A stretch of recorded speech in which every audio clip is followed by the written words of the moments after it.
ᱥᱟᱱᱟᱢ ᱠᱚ ᱥᱟᱹᱜᱩᱱ ᱥᱮᱛᱟᱜ ᱥᱟᱶᱛᱮ ᱥᱟᱹᱜᱩᱱ ᱫᱟᱨᱟᱢ।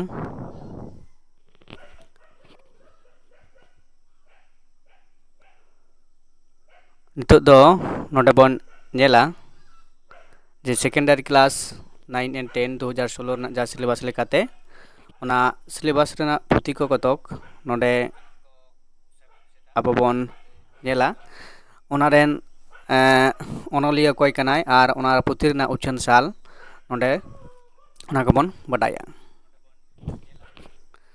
तो ओना लेकाते नोडे पहिलो रे जहाँ मेना नेलाबन जे सान्थाली ग्रेंड मेन दो ग्रेजुएशन लगी 9 10 जहाँ नोडे बन नेल दाड़े कना ओना रना गे जाय कना कोड दो कना 81 कना आ जुदी पीजी ना बन नेला 30 कना हेसे 30 लैंग्वेज लेकाते। तो नोडे ओना को बन नेला जे मेटा पुथी nyutum मेना akada ओनलिया से ओनरिया से सावदिया जहाय गी मेना कात को ओना रना उनकुआ को ओना को खाटो माछा तबन बाडाया। जेहेतु नोआ पुथी को सिलेबस रे सेलेक्ट मेना akada ओना रेन ओनलिया आर ओना पुथी रना उच्चन साल बाडाय दो दरकार।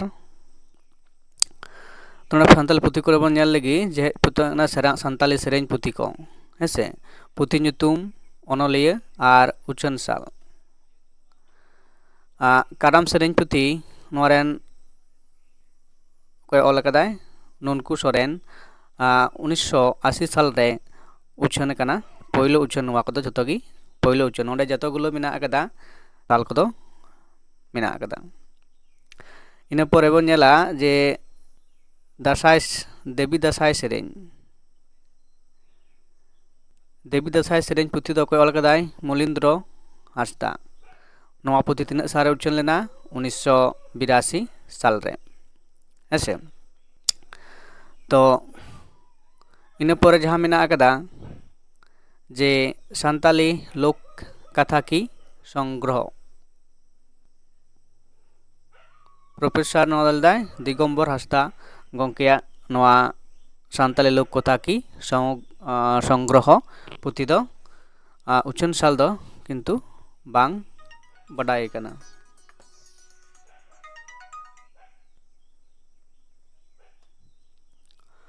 ओना बांग बडाय कना हेसे।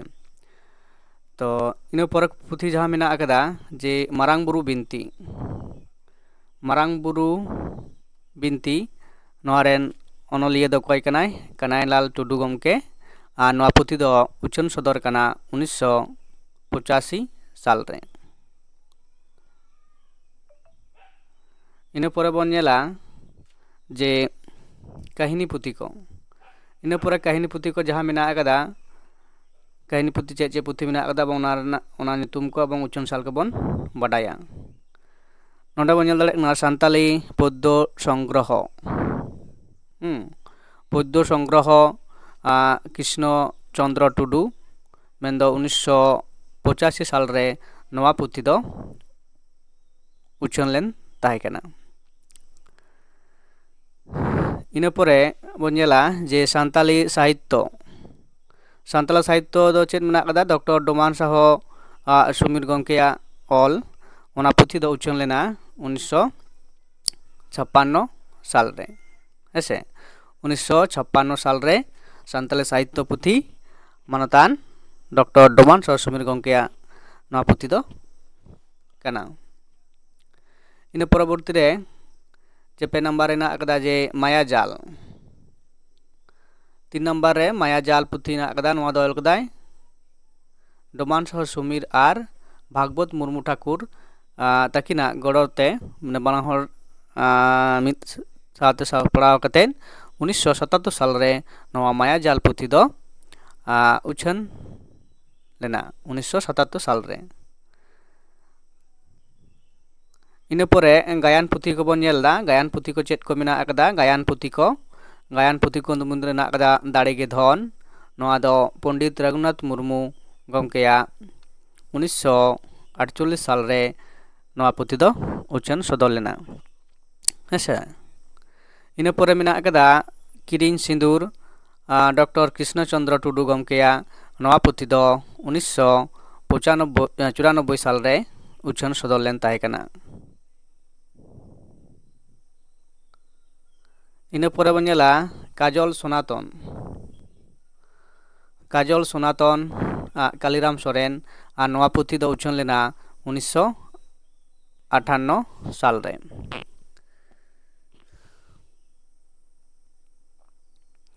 इना परे मेना कदा सागुन गिरा भीमसेन। 4 नंबर गायन पुथी मेना कदा जे सागुन गिरा भीमसेन 1985 साल रे नवा दो उछाᱹन सदर लेन ताहे कना। इना परे 9 नंबर मेना कदा धरम आयु बाबा बादल हेम्ब्रम गंके ऑल 1989 साल रे पहलो उछाᱹन सदर लेना। इना परे बन नेला जहाँ दो मेना ससनो गायन पुथी दो अकोया ऑल कना भोगला सोरेन 1991 साल रे नवा गायन पुथी दो पहलो उछाᱹन सदर लेना। इना परे बन नेल दाड़ेयाग कना 8 नंबर रे मेना कदा चेत रे चिकाइना खेरवाल सोरेन 2003 रे नवा गायन पुथी दो उछाᱹन सदर लेन ताहे कना। चेत रे चिकाइना एवं नवा पुथी तेगे खेरवाल सोरेन गंके मने नाम कदा साहित्य एकाडेमी खुना। इना परे प्रश्न लेने गामान पुथी को मेना कदा। इन परे बन नेला गामाम पुथी को चेद गामाम पुथी मेना कदा और कोई गामामिया गाबान और उछाᱹन साल। पोलो रे मेना कदा जे बारू बेडा पद्मश्री भागवत मुर्मू ठाकुर 1990 साल रे नवा गामाम पुथी दो पहलो उछाᱹन सदर लेदा। इना परे दोसार मेना कदा जे तुपुन घाट भोलानाथ किस्कू 1991 साल रे नवा गामाम पुथी दो उछाᱹन सदर लेना। इना परे बन नेला जे दुलार दरहा। 5 नंबर कदा दुलार दरहा मोहन चंद्र की बास्के 1995 साल रे नवा दुलार दरहा गामाम पुथी दो पहलो उछाᱹन सदर लेना 1995। इना परे मेना कदा 4 नंबर रे दानगी दायागेम दानांगेना गामामिया बयहा विश्वनाथ टुडू गंके नवा पुथी दो 2002 साल रे पहलो छापा सदर लेना। ऐसे तो नवा ताहे कना नेल केदा बन से बन बडाई केदा जहाँ दो गामाम पुथी गायन पुथी और कहानी पुथी नोते मेना कदा सेरेंज पुथी कोरेना जहाँ 9-10 लेवल रेना जहाँ सिलेबस कना नोडे बन नेल दाड़ेयाग कना ग्रैंड कोट सान्ताली ग्रैंड कोट 81 नवा पारे जहाँ पुथी को ताहे कना जहाँ पुथी बोलते नोडे सेरेंज पुथी गायन पुथी और गामाम पुथी रेना नोडे हुडिंग माछाते नवा बन बडाई केदा। एवं इन परे बन नेला जहाँ दो पीजी रे मेना कदा ओना रेना सिलेबस रेना चेत पुथी को मेना कदा ओना पुथी रेना पुथी ᱧᱩᱛᱩᱢ ओनलिया ᱧᱩᱛᱩᱢ ओना को और उछाᱹन साल ओना को बन बडाया। तो और मिटांग उछाᱹन कना तहन कना जे नवा संताली नेट से WBSSC यूट्यूब पाड़ा खुना गी मिटांग स्पेशल नवा जहाँ SSC 2025 बिनिट लगित ते ऑनलाइन बैच सपड़ाव कना ओना ऑनलाइन बैच रे PDF नोट्स तलाते और ऑनलाइन क्लास तलाते हो आपे मिटांग कोचिंग लेकाते एतोब कना एवं ओना कोचिंग रे जहाँ सेलेक्ट तनायत पेया फेसबुक तलाते मिटांग एड प्रचार कना जहाँ दो ओनारे व्हाट्सएप नंबर से कॉन्टैक्ट नंबर मेना कदा तलाते जोगाजोग ताबन पे ऐसे। तो इन परे बन नेला जे नोडे बन नेला पीजी लेवल ना हेसे पीजी लेवल नोडे बन नेल दाड़ेयाग कना जहाँ दो मेना कदा नोडे बन नेल दा higher secondary class 11 and 12 2016 syllabus लेकाते जहां सिलेबस कान तबना बवा पीजी कोड 30 तो नोडे हो उनका गिबन नेल कोआ मिन मित्ते सानताली साहित्य इतिहास सानताली साहेद रिया नागाम जहां दो अबुआ सानताड़ अवतार से नहा जुग नोआ सिलेबस रे जहां हटिंग मिना कदा सानताड़ अवतार खेरार अवतार आर नहा से सानताड़ अवतार तो ना को मुद रे जहां पुथी को मिना कदा ओना पुथी को रेना nyutum आर ओनोलिया nyutum आर उचन साल बन बडाया तो नोडे बन नेल दा जे पोलो रे जहां मिना कदा लेदाय सानताड़ी पुथी nyutum ओनोलिया nyutum आर उचन साल ᱢᱮᱱᱫᱚ ᱯᱩᱛᱩᱨ ᱯᱳᱭᱞᱳ ᱨᱮᱜᱮ ᱢᱮᱱᱟᱜ ᱠᱟᱫᱟ ᱵᱷᱩᱨᱠᱟᱹ ᱤᱯᱤᱞ ᱚᱱᱚᱲᱦᱮ ᱯᱩᱛᱷᱤ ᱚᱱᱚᱞᱤᱭᱟᱹ ᱥᱟᱨᱚᱫᱟ ᱯᱨᱚᱥᱟᱫ ᱠᱤᱥᱠᱩ ᱜᱚᱢᱠᱮ ᱟᱨ ᱩᱪᱷᱟᱹᱱ ᱥᱟᱞ ᱫᱚ ᱦᱩᱭᱩᱜ ᱠᱟᱱᱟ 1953 साल दोसार मेनाक कदा आषाढ़ बिनती ओनोलिया से ओनोड़िया नारायण सोरेन तड़े सुतम 1977 इन परे मेनाक कदा त्रियो तेतांग हरिहर हासदा 1979 उचन साल इन परे मेनाक कदा साय सेरमा रेना ओनोड़हे शहीद कुमार भौमिक ओनोड़िया से सासा पढ़ाई लेकाते मेनाय कदेयाय तो नोआ रना उछन साल दो हुयुग कना 1993 तो नोआ को ओनोड़हे पुथी नोडे मेना कदा एबं नोआ उछन साल बन बाडाय केदा इन पर बन नेला गायन साहेद से गायन पुथी को रेना nyutum उछन साल आर गायन बाडोही को कोई कना को पोलो रे जहां गायन मेना कदा जुरी खातिर नोआ दो गायन बाडोही कृष्णचंद्र टुडू गमकेया उछन साल दो कना 1971 साल रे हेसे दोसार रे मेना कदा थरी दकारे मेदा खेरवाल सोरेना आर नोआ गायन पुथी दो 2000 साल रे उछन सदलना पहिलो इन परे मेना कदा रेडियो गायन परिमल हेम्ब्रम गमकेया नवा 2000 साल रेगी पहिलो उछन सदलना इन परे मेना कदा जुडसी गायन माला नवा गायन पुथी दो अलकदाय बादल हेम्ब्रम गमके आ नवा गायन पुथी दो 1990 साल रे उछन सदलना हेसे इन परे बन नेला जे काहिनी साहेद मेंदो काहिनी पुथी को ओका को मिना कदा आर ओनारेन काहिनीकार आर उछन साल नोंडे लेकाते बन नेल दाड़े कना काहिनी साहेद रे जहां मेना कदा जे गाथा माला हैं काहिनीकार निर्मल बी के सोरेन नोआ पुथी दो पहिलो 1975 साल रे उछन सदल लेन ताहे कना दोसार पुथी मेना कदा काहिनी थोपे नोआरेन काहिनीकार गौरू चंद्र मुर्मू नोआ पुथी दो उछन सदल लेना 1992 साल रे पहिलो उछन इन परे मेना कदा आरसी काहिनी पुथी ओलकदाय कोयलेंद्रनाथ मांडी नोआ पुथी दो उछन सदल लेना 1994 साल रे इन परे मेना कदा मित साय मित काहिनी शहीद कुमार भौमिक नोआ पुथी सा सपड़ाव कदाय नोआ पुथी दो उछन सदल लेना 2002 साल रे तो नोआ लेकाते काहिनी साहित्य ना जा काहिनी पुथी को मेना कदा ओना हबन बाडाय केदा निय परे दो बन बाडाया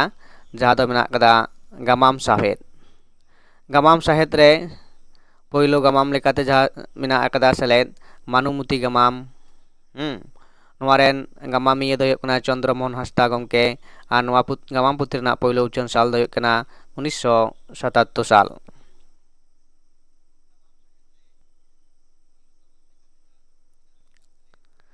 इन परे बान नंबर मेना कदा जे सुबा कुकमु नोआ गामाम दो ओल कदा बादल हेम्ब्रम गमके आ नोआ गामाम पुथी दो उछन कना पहिलो 1990 साल रे इन परे मेना कदा निबंध साहित्य जहां दो चेद पुथी को मेना कदा ओना को बन नेला नोंडे पहिलो निबंध साहित्य रे मेना कदा जे तेते तुमल डॉक्टर रामरंजन मुर्मू गमकेया ᱚᱞ ᱱᱚᱣᱟ ᱯᱩᱛᱷᱤ ᱞᱮᱠᱟᱛᱮ ᱯᱳᱭᱞᱳ ᱩᱪᱷᱟᱹᱱ ᱞᱮᱱᱟ 1980 ᱥᱟᱞ ᱨᱮ। 2 নম্বর রে মেনাᱜ ᱠᱟᱫᱟ ᱱᱟᱦᱟᱜ ᱥᱟᱱᱛᱟᱞᱤ ᱚᱱᱚᱞ ᱱᱚᱣᱟ ᱨᱮᱱ ᱚᱱᱚᱞᱤᱭᱟᱹ ᱞᱮᱠᱟᱛᱮ ᱵᱟᱵᱩᱞᱟᱞ ᱢᱩᱨᱢᱩ ᱟᱹᱫᱤᱵᱟᱹᱥᱤ ᱱᱚᱣᱟ ᱨᱮᱱᱟᱜ ᱩᱪᱷᱟᱹᱱ ᱥᱟᱞ ᱫᱚ ᱵᱟᱝ ᱵᱟᱰᱟᱭ ᱠᱟᱱᱟ। ᱤᱱᱟᱹ ᱯᱚᱨᱮ ᱢᱮᱱᱟᱜ ᱠᱟᱫᱟ ᱡᱩᱰᱟᱹᱥᱤ ᱚᱱᱚᱞ ᱢᱟᱞᱟ ᱱᱚᱣᱟ ᱨᱮᱱ ᱚᱱᱚᱞᱤᱭᱟᱹ ᱥᱟᱨᱚᱫᱟ ᱯᱨᱚᱥᱟᱫ ᱠᱤᱥᱠᱩ ᱜᱚᱢᱠᱮ ᱟᱨ ᱱᱚᱣᱟ ᱨᱮᱱᱟᱜ ᱩᱪᱷᱟᱹᱱ ᱥᱟᱞ ᱫᱚ ᱦᱩᱭᱩᱜ ᱠᱟᱱᱟ 1994 ᱥᱟᱞ।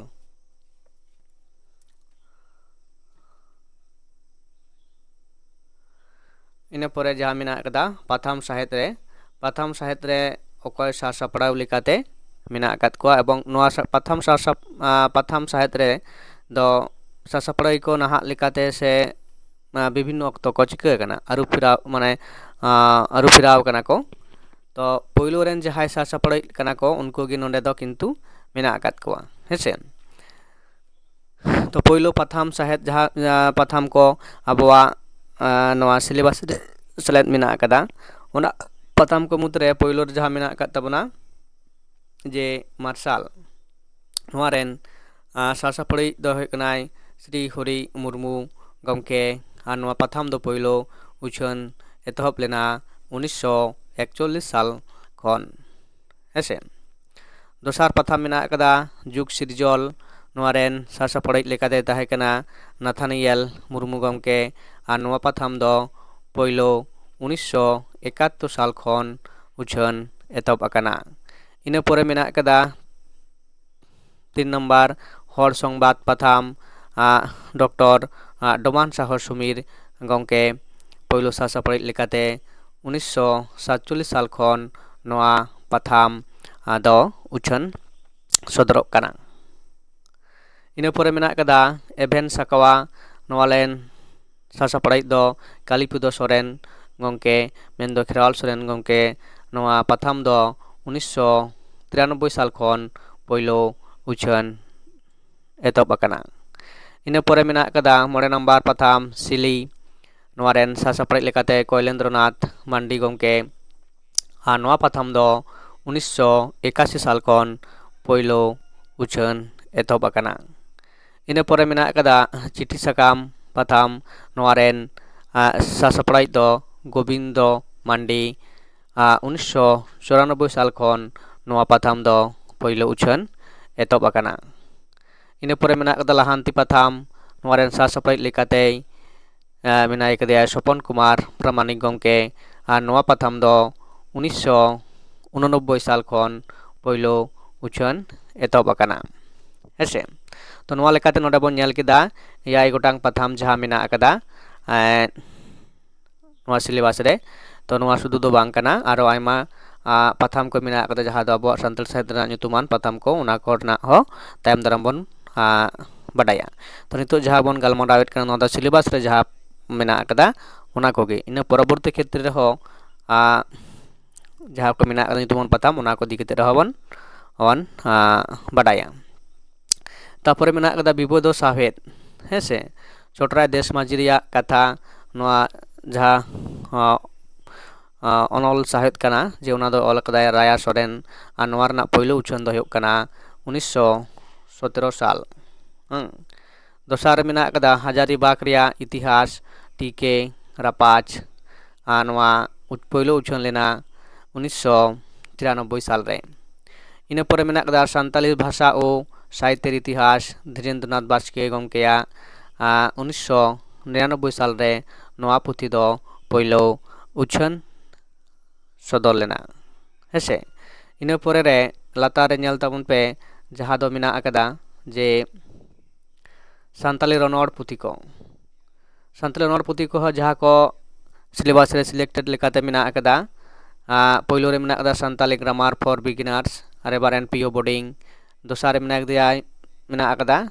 मटेरियल फॉर सान्ताली ग्रामार भाषा विज्ञान भोलानाथ तिवारी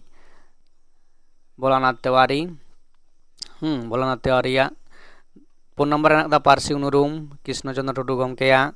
मोड़े नंबर दा सान्ताली मेन कथा भेंता कथा धीरेन्द्रनाथ बास्के निये छाड़ा हो जहां पुथी को मेना कदा रनोड़ पाट रे झारखंडी उपभाषा दिव्येंद्र सोरेन भाषा जिज्ञासा डॉक्टर रामरंजन सेन तो नोआ पुथी को दो बांग ऑल होई कना तो नवा सिलेबस रे जहाँ मेना कदा नako पे ñel लेखान गे पे बाडाय दाड़ेया और मिटटांग उछान तो नवा जून चांदो दो तेहेन हुयुग कना 21 तारीख कना तो नवा 21 तारीख कना तो जून रना मुचाद धारित ते आलेया जहाँ पेशाल बैच मेन दो WB बा SLST 2025 रना जहाँ टारगेट ऑनलाइन बैच एतहब कना जून चांदो धारित गे नवा बैच रे एडमिशन गानो अकदा तो एखोनो अक्तो मेना अकदा मिद सप्ताह लेका नवा मुद्रे जहाँ पे सेलेदोआ लगन लगन सेलेदो ताबन पे और बाखान तायम तेदो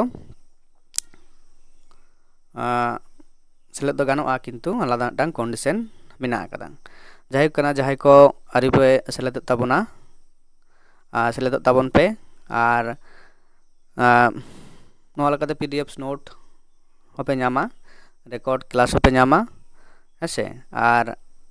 सनाम लेकाना गड़ो आपे पे नाम दाड़ेया तो व्हाट्सएप जहाँ नंबर कना से कॉन्टैक्ट ना जहाँ नंबर कना नोंडे आरोन लेइदा जे 86 37 89 03 68 और नवा स्पेशल कोचिंग बैच रे सेले लगी तेदो नित जून चांदो धारित दो जहाँ दो एमाउंट दो दो होई कना RS मेन दो 12,900 टाका हेसे नवा तला तेगी जहाँ ऑनलाइन क्लास सावते नोट्स ना एम हो गानोआ आज जुदी जहाँ शुद्ध नोट्स पे हतावा उनको लगी हो नवा जहाँ काउडी दो होई कना उनको 2500 गी है और जहाँ माने क्लास पे ऑनलाइन ते उनको लगी 2500 है मान खान आलोपे बिलोम ताबना लगन लगन नवा ऑनलाइन कोचिंग बैच रे एडमिशन ताबन पे नवा नंबर तेगी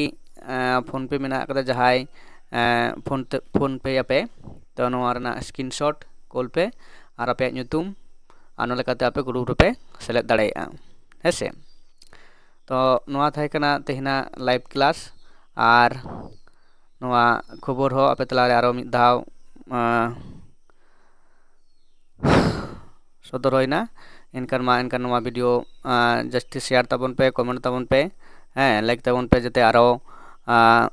जहाँ मेना कद कोआ अबरेन भया मिसी को नवा यूट्यूब चैनल ते नवा वीडियो जस्ती शेयर ताबन पे लेखान नवा उनको को नवा रना संदेश को बडाय नाम दाड़ेया और नवा का लेकाते जे नवा संताली नेट से WBSSC बारकाते जहाँ ऑनलाइन कोचिंग हुयुग कना उनारे उनको को सेलेक्ट दाड़ेया और नवा बिनिड रे दा को हामेट दाड़ेया एबं नायते नापायते बिट को एम दाड़ेया तो नोनका गी मान खान नितो दो आरो जहाँ दो परवर्ती रे PDFs जहाँ नोट्स कना MCQ टाइपा एवं SCQ टाइपा जहाँ दो उना हो किन्तु परवर्ती वीडियो रे आपे को सामाने उदु अपेया जे आले नवा यूट्यूब पाडा खुना से आले जहाँ